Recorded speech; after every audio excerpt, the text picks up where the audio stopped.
தமிழ்நாட்டில் ரோடு போடுறேன்ற பேரில் மரத்தை ஃபுல்லாக அழிச்சிட்டு வராங்க. நான் ரோடு போட வேணான்னு சொல்லல, பட் ஆனால் இந்த மரத்தெல்லாம் அழிச்சிட்டு தான் நான் ரோடு போடணுமா தான் நான் கேட்குறேன்.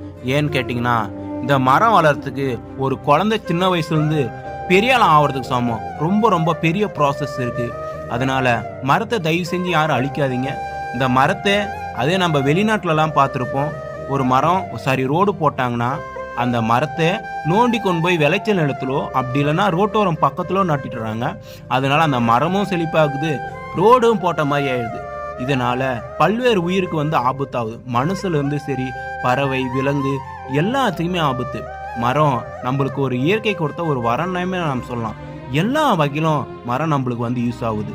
அதனால மரத்தை வெட்ட வேணாம், அதை நோண்டிட்டு கொண்டு போய் விளைச்சல் நிலத்திலோ இது நட்டுக்கோங்க.